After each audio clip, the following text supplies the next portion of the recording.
It's-a me, Cinnamon Noir. Hey, how's it going? So if you saw my very first video, you might know how this is going to work. I'll put up timestamps for various points in Matt's video, and comment on each point as it comes up. Like riff tracks, except that you have to pause the original video. So like garbage riff tracks. If you haven't seen my first video, well, I guess I explained it just now, so yeah, there you go. I'll also be summarizing his points before each comment so it doesn't get too confusing. And with that, I think we're ready to go. On your mark, get set, rant!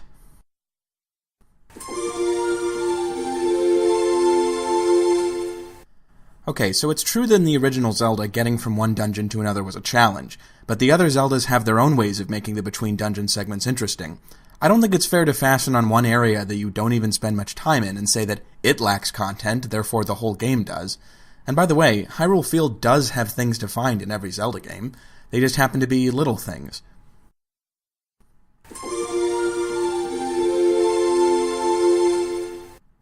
This isn't remotely true.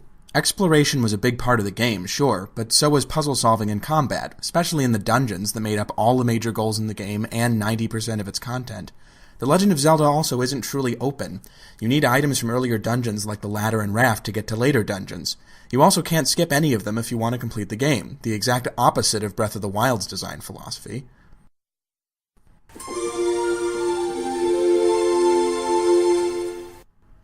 Well, that depends on your standards. You don't have to decipher code to enjoy Zelda, like Fez, for instance, but it's more intellectually engaging than the vast majority of games out there.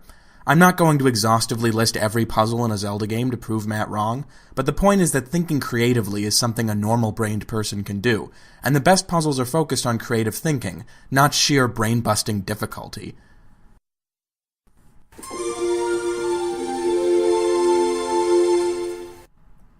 I assume by later you mean latest, because Skyward Sword is the only Zelda I can think of that really has this problem. Twilight Princess had huge, impressive dungeons that were fun to explore and figure out, and Wind Waker's Ocean had lots of fun secrets. There's more content in the later games that rewards exploration than there ever was in the original, and having played most Zeldas, including the original, I don't find that it holds up all that well, even in terms of exploration.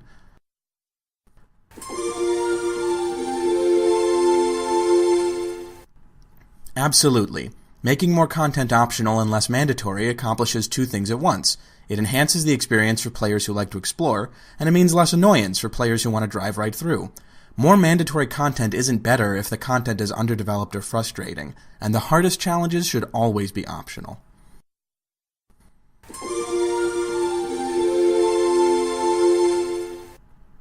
You know, this structure is used because it's fun. Nearly all Metroidvanias arrange their content using this framework, and I've never heard anyone say that the whole genre is stale because of it. I don't even know what kind of alternative you want here. Breath of the Wild's approach of having no items in dungeons at all is a horrible change. It makes exploration less rewarding because you'll never get a new tool to have fun with, or unique challenges based on those tools, and you can't possibly avoid knowing that as you play, so it spoils the sense of discovery.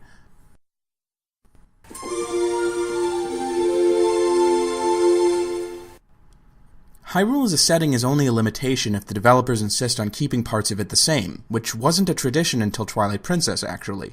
The difference between a revamped new Hyrule and a non-Hyrule setting is functionally non-existent, and if Nintendo didn't insist on a timeline that doesn't even make sense, we wouldn't have these setting issues.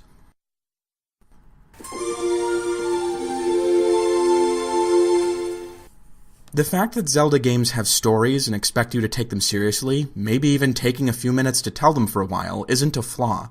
Skyward Sword wasn't awful and tedious because it focused on story. It was because the story itself was dull and cliché-written. I can't think of a better way to stifle Nintendo's creativity and encourage them to make samey trash than to say that story doesn't matter.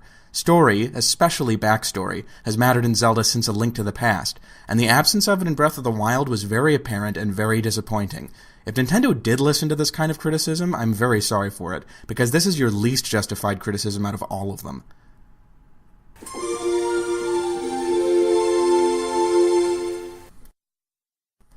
This is only true if you refuse to think about what you're playing. I would argue that it's more interesting, certainly more believable, to have to connect the dots yourself than it is to have everything important happen right in front of your avatar. You may scoff at Twilight Princess's approach, but it creates a sense of mystery that keeps players engaged. This is another case where mechanics alone can't and don't set the right mood. You need story and atmosphere for that.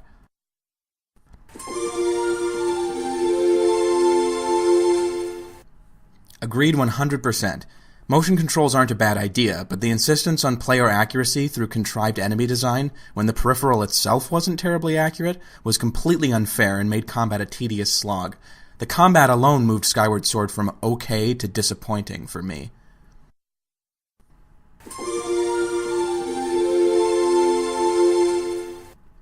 I agree with this. Ocarina of Time, despite many accomplishments, did not do a good job of this, and relied on the sword for almost everything. A Link to the Past did this well in 2D, and I also think Wind Waker did a good job, but this has more to do with enemy design than item design. I should point out that Breath of the Wild is the absolute worst in the series in this regard. You only have 4 items, and the enemy count is so low that they made no attempt to encourage using certain items against certain enemies.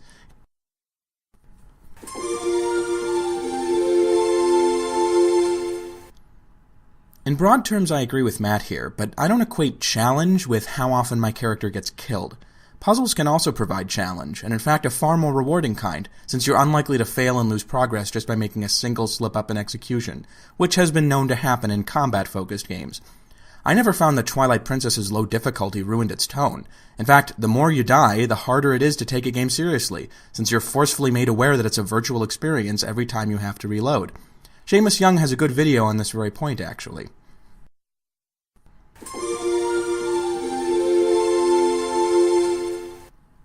I completely disagree with this line of thinking. Zelda isn't a vendor trash collectathon like Skyrim, and the less time the game encourages the player to spend hunting for trinkets in the overworld, the better. The only advantage this has is that it gives you something to spend rupees on, and there are so many better ways to do that. As with many other things, this was a case of Skyward Sword overcorrecting a flaw that was in Twilight Princess, and it's a real shame that this is the mechanic they decided to build on in Breath of the Wild. These rupee sinks, as Matt so accurately calls them, never felt worthwhile to me. They're really basic upgrades, on the level of the Swift Sail from the Wind Waker remake, and most of them make no difference to your basic gameplay at all. Okay, so now we get to the real meat of the video. Matthewmatosis' list of ideal Zelda elements. I'll be looking at this list in 2 ways. First, are these things actually important to a good Zelda game? And second, how does Breath of the Wild stack up against the list? Ready? Go!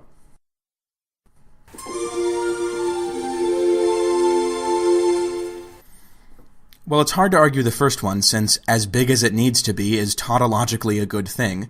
Breath of the Wild certainly has a huge overworld, but it's that second point that deserves some consideration. Breath of the Wild is padded with repetitive fights against the same enemies, and copy-pasted shrine content. This is the downside of having such a huge world, and other than working on a game for 2 decades, I don't see a simple way of avoiding it.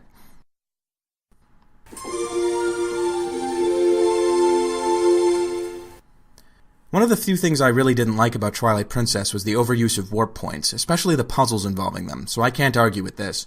The world should be fun to explore, and ideally it would be so dense and well-designed that warp points wouldn't be needed, but that's wishful thinking. Breath of the Wild has warp points and uses them appropriately, so it gets the point.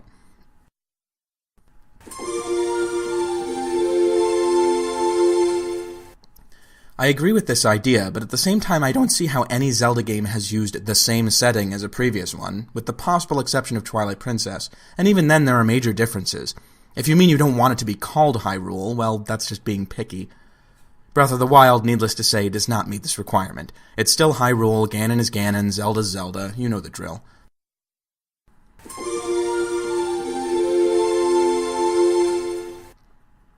I'm all for Zelda games with different heroes and villains. Zant could have been amazing if they hadn't ruined him an hour before the end of the game, and Zelda works better as a side character than as a main character in my opinion.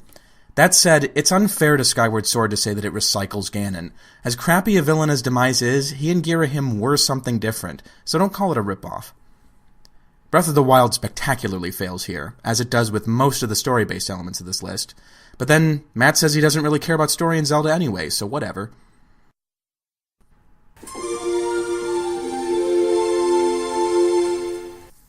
This is such an obvious point that I'm amazed he put it on his list, but I guess that's what makes him a YouTube superstar and me a 3-subscriber scrub. Moving on.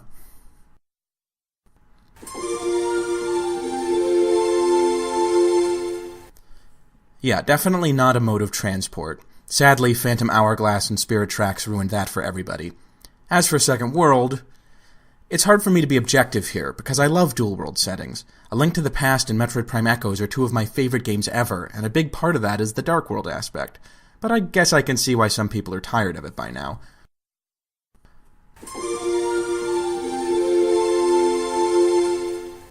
I've been over this already, but story is a lot more important to Zelda than Matt assumes.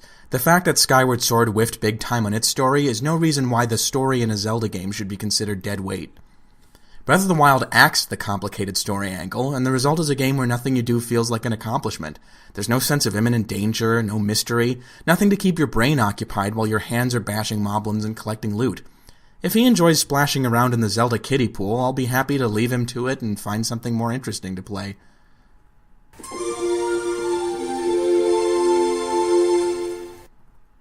Breath of the Wild kind of does this, although the inability to skip the tutorial and subsequent playthroughs was a huge oversight. In any case, I think a quick beginning is only potentially a good thing.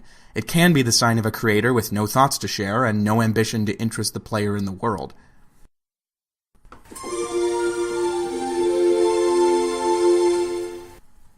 No disagreement here.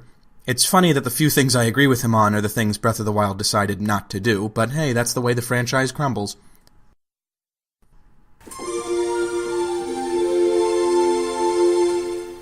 Man, again with these obvious goals. Yes, timeless is definitely good. They should also strive to be legendary and groundbreaking and lots of other $10 words, but this isn't very helpful advice.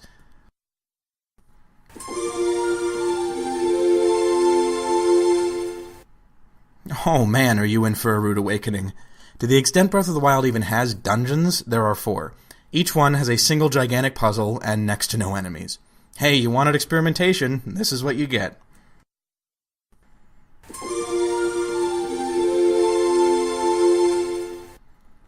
I can't think of a good 3D Zelda game that appears to have been designed this way, with the possible exception of Majora's Mask, if you count the 3-day cycle as primarily a gameplay decision, even though it dovetails with the story. I would say stick with what works, but since it's obvious that you and many Zelda fans are just bored with it, I guess it's out the window.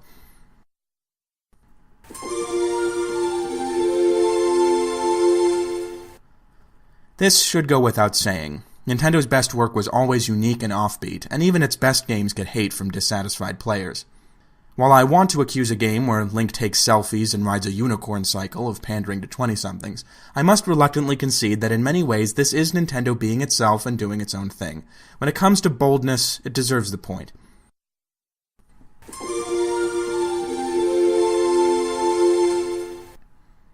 Oh, it will, Matt, if it hasn't already. It'll surprise the socks off you. You might just not like where that surprise will be coming from. The one thing I kept hearing when Breath of the Wild came out was that Zelda, having drifted away from the spirit of the original NES game for so long, needed an installment like this to get back to basics.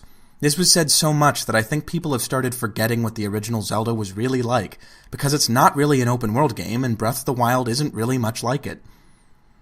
In the original Zelda, while you have a lot of freedom to do dungeons in the order you choose, you have to get through all of them eventually. Dungeon crawling, and not overworld exploration, is actually at the heart of the original Zelda, and if you think there was no guidance or hand-holding from the developers, I invite you to peruse the original game manual that came with it. Just as an example, the manual specifically tells you that Link has a sword, which would make you wonder where it is when the game starts. It also tells you to look in caves for secrets. With these 2 hints, a player would be likely to step inside that cave on the first screen right off the bat. Far from making you find everything yourself, Zelda was constantly giving you hints to point you in the right direction, both in-game and with the manual. In Breath of the Wild, on the other hand, your exploration is truly non-linear. Every bit of content is optional. You could just screw around in the woods getting better armor, weapons, and food for 40 hours, then march up to Ganon's castle and win by a battle of attrition. Any shrine you complete, any quest you undertake, any divine beast you rescue can only give you more stuff. And not terribly unique stuff either, since puzzles can't be based around the items you get.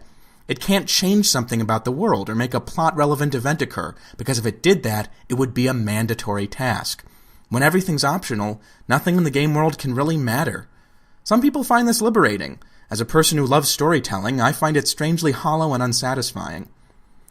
I feel like Matthewmatosis also misunderstood the original Zelda in this video, and attributed a lot of qualities to it that it just doesn't have. This mythical open-world original Zelda may have a lot to recommend it, but it's just not the real thing. A Link to the Past had more in common with the original Zelda than Breath of the Wild does, and the fact that the franchise has been moving away from the original for decades is a good thing, because the original was actually quite limited. To the extent that Breath of the Wild consciously attempts to emulate the original, I think it falls short. It's certainly not the perfect answer to Matt's list that so many commenters have said it is. It's been 6 years since Matthewmatosis put out a Zelda Comparison video. A lot of water has come flooding under that old bridge we call Nintendo, and expectations have changed. Matthewmatosis still hasn't commented on his opinions vis-a-vis Breath of the Wild, but now that he's updating again, he'll probably take a whack at it. I hope he does. While I disagree with him on many things, I value his opinion and want to know where he stands. Do you have an opinion on Zelda? Do you have an opinion about his opinions? Do you have an opinion about my opinion about his opinions? If so, please share it in the comments. If there was ever a time when Zelda was worth talking about, it's now.